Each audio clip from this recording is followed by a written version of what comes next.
Mến chào quý vị và các bạn. Hôm nay Duy sẽ gửi tới quý vị và các bạn món ăn được chế biến từ thịt gà. Nghe rất là quen thuộc đúng không ạ? Nhưng Duy sẽ chế biến theo một cách rất là khác lạ. Đó chính là món gà hầm cùng với sả ớt. Mời quý vị và bạn cùng Duy chúng ta vào bếp nhé. Trên bàn đây là những nguyên liệu chính ngày hôm nay. Duy có thịt gà này, củ sả, tỏi, hành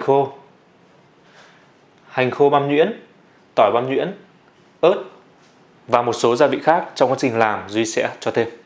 Bước đầu tiên Duy sẽ ướp thịt gà. Duy cho nửa thìa muối, 1 thìa rượu trắng quý vị nhé. Chúng ta đổ nước xấp thịt gà quý vị nhé.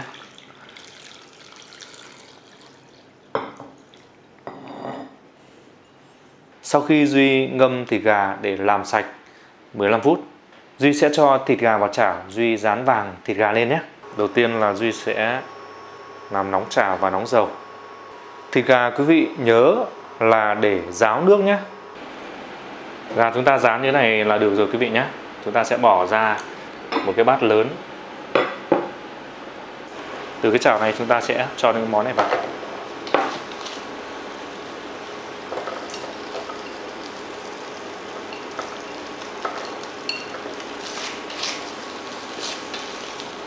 Khi những thứ này đã thấm đều mỡ, chúng ta cho tỏi băm vào, hành băm tiếp này và ớt băm.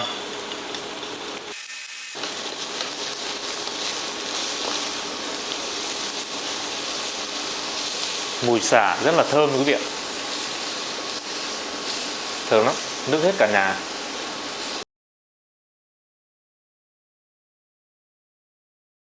Chúng ta cho thêm gia vị nhé. Đây là nước tương này, 1 thìa. Dầu hào 1 thìa. Mật ong 1 thìa. Rượu gạo 1 thìa. Hạt nêm 1 thìa. Quý vị nào mà ăn được mì chính thì cho mì chính. Nhà Duy không ăn mì chính thì Duy cho hạt nêm thế này là đủ rồi.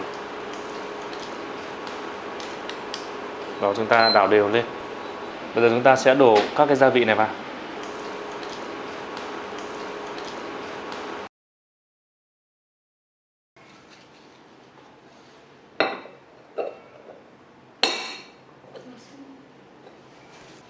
Bây giờ chúng ta cho vào nồi nướng nhé. Duy sẽ để nhiệt độ là 200 và thời gian Duy sẽ để là 50 phút. 50 phút. Đó, chúng ta chờ đợi thôi.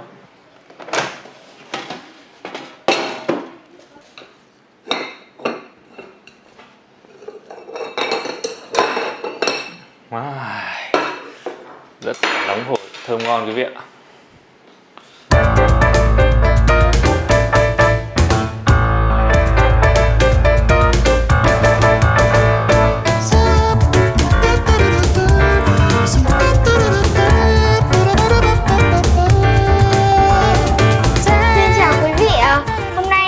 Nhà con có món dưa chuột. Món ăn chính là món gà xào ớt đút lò. Có bát canh rau dền, nước mắm với cả dưa muối. Mẹ con làm, còn đây là món tráng miệng. Mẹ mùi gì mà trông chết? Mùi gì thơm đấy ạ? Mùi ăn, mùi gà. Mùi gà tốt nhất, tôm mùi ạ. Đây bố này, bố ơi. Bác gì mà bé thế? Mẹ ơi, bác gì thì như trong bác bé thế? Bát nào chả giống nhau, bát đấy có gì mà bé à? Bé nhau. Đây, thế như để cho bố. Bác chị như này. Công nhận bát Nhi bé hơn so với bát của mọi người. Bát của mẹ bố thấy là to nhất. Bác đấy, con nó cũng... mẹ cho bác, chủ mẹ cho nước đấy mẹ. Mẹ cho bác cho nước rồi mẹ. Thì cho. Nhiều cho mẹ khỏe. Mẹ con... Chị cho không cho hai bố cho rồi ạ. Thì mẹ ăn nhiều mẹ khỏe thì Nhi cũng ăn nhiều Nhi khỏe. Nào bây giờ mẹ sẽ cho em bé nhất nhà mình. Em út mẹ. Em út à? Em út ăn miếng đùi này nhá. Chị Cả thì sẽ ăn miếng má đùi nhá. Đây, cái này cũng rất là ngon này đấy. Này con ăn đi. Canxi. Đây, mẹ sẽ cắt ra nhỏ ra cho em Nhi vì em Nhi chắc không cầm được đùi gặm nên em Nhi sẽ muốn ăn Bé. ăn miếng bé để ăn cùng với cơm. Thế Nhi, em Nhi là em út à? Ừ. Em bé nhất nhà. Thì có mềm không con? Ngon đấy. Món này rất hấp dẫn này. Mẹ mời cả nhà ăn cơm nhá. Cho mời cả nhà ăn cơm nhá. Con mời bố, mời mẹ, mời Nhi ăn cơm. Mời chị rồi gì nữa. Đi ăn cơm. Di mời quý vị ăn cơm nhá. Bố mời mẹ uống này. Mẹ đang định đong mời bố, bố vất vả nhất nhà đấy. Cảm ơn bố. Món này mình nghĩ rằng nó phù hợp cho nhiều cách ăn. Nhắm rượu cũng được, ăn cơm cũng được. Thơm lắm. Ngon nhỉ.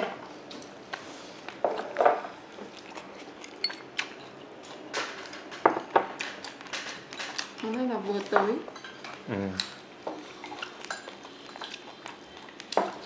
Lúc nào mình lại làm món này tiếp rồi nhá. Hôm nào về quê làm cho ông bà nội ngoại ăn nhé. Làm nhiều còn Ở quê mọi người chỉ có mỗi gọi là luộc thịt gà là nhanh nhất. Nhưng mà luộc lại không được ăn nóng.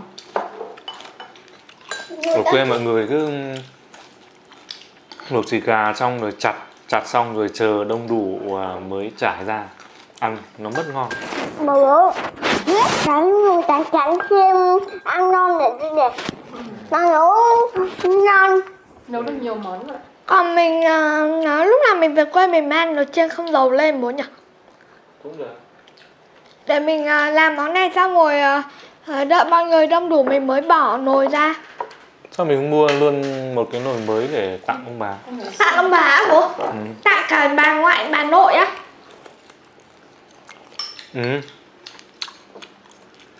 Em ăn em thấy thế nào em? Món này em thấy rất ngon, ăn với cơm rất là hợp vì nó vừa hơi đậm một chút thì ăn với cơm này, mình dưới cái nước sốt vào ăn cùng với cơm rất là ngon. Thịt gà thì không mặn mà nó gọi là đủ gia vị để ngấm, nó rất vừa vặn. Ăn nó có vị cay, hơi cay của ớt và sả và mùi thơm của tỏi và hành. Em đánh giá rất là hay. Hôm nào anh sẽ thuê em đi cùng để đánh giá món ăn thay anh. Có thể cho con đi cùng luôn đi. Được. Ok con. Nhưng mà con phải hoàn thiện các công việc của mình. Ok, bố sẽ cho hai chị em đi. Nhưng mà bọn con phải hoàn thiện những cái công việc của mình được ra. Là công việc của con á. Bây giờ hiện tại con chỉ có mỗi học. Con chỉ nói như thế này á chị. Con chỉ nói như thế này á chị. Xin chào quý vị. Hôm nay con ăn ở con đi với bố con luôn đi. Cơm được dưới với lại nước sốt của cái món này rất là tốn cơm đấy quý vị. Ngon lắm. Đưa cho bố xin cái vừng lạc với. Lạc đâu rồi? Người làm mà không có vừng lạc. Thôi mà bạn lấy thôi, cứ bình tĩnh con. Bố nhờ ai thì người ấy sẽ lấy con nhé. Vì bố là một người rất là công bằng. Bố nhờ người này rồi lần sau bố sẽ nhờ người khác. Cho nên là Nhi không vội vàng. Mình cứ tranh nhau là có khi là đổ hết cả vừng lạc của bố ra ấy. Bố lại không được ăn ấy. Đúng không con? Như ăn một bát canh rau dền. Vâng thưa quý vị, tất cả những gia vị mà có ở trong nồi gà này đều ăn được. Ví dụ như cả củ sả, chúng ta có thể ăn cả củ sả. Nó không còn cay nữa, nó đã thấm cái nước sốt của gà rồi. Ăn nó có đủ vị của gà. Hành ăn cũng mềm, tỏi ăn cũng mềm. Và nó không còn hăng, không còn khó ăn nữa. Bố thấy là như buổi sáng này con đang xem bộ phim gì đấy? Bộ phim Tiếng gọi nơi hoang dã bố. Phim đấy nó nói về cái gì con? Nói về một con chó tên là Bất. Con chó nó làm cái gì? Con thử kể tóm tắt lại cái câu chuyện bố mới thử nghe nào.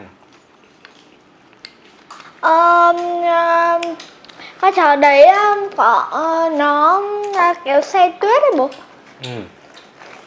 Thôi con chẳng nhớ gì nữa. Con ăn no con chỉ nhớ đến bữa ăn thôi, con quên hết cái sạch phim rồi. Bữa đấy con ăn xong rồi bố mới hỏi con. Con ăn rau đi. Bây giờ đi. Bây giờ chụp tuần ăn đi chứ. Bây giờ tôi đang không nói chuyện nữa.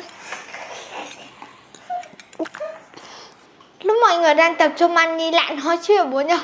Và lúc mọi người đang nói chuyện thì Nhi lại tập trung ăn. Em nhắc đúng đấy. Con sao nhỉ?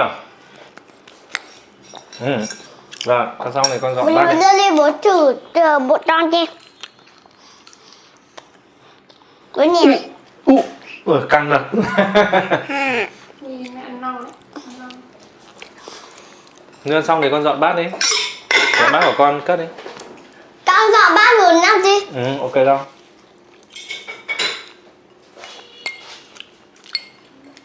À bố ơi, con nhớ một phần của cái bộ phim đấy rồi bố ạ. Con kể đi. Cái đoạn đầu thì chú chó Bắp bị bắt xong rồi đem bán được cái chỗ nào mà gần Nam Cực hay Bắc Cực ấy bố. Thế là có một người châu Phi, người ta đến, người ta mua, người ta để chuyển thư ấy bố. Dùng chó để kéo tuyết sang các vùng khác ấy.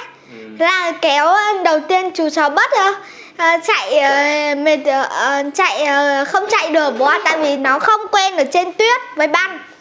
Thế là bị ngã.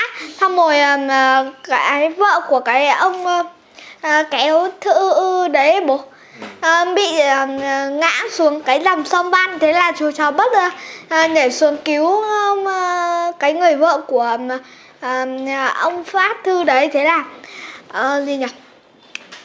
Thế là chú chó Bất lại chết đuối. Xong một lúc người chủ lấy cái que bố chọc banh để cho ấy.